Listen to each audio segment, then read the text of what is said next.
কুত্তার বাচ্চা, তারা কি ভাবছস মুসলমানরা চুরি করে বসে থাকবে? মুসলমানদের শরীরে রক্ত নেই?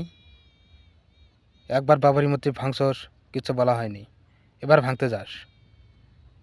এবার মুসলমানের রক্ত দিয়ে বাবরি মসজিদ তৈরি হইতেছে।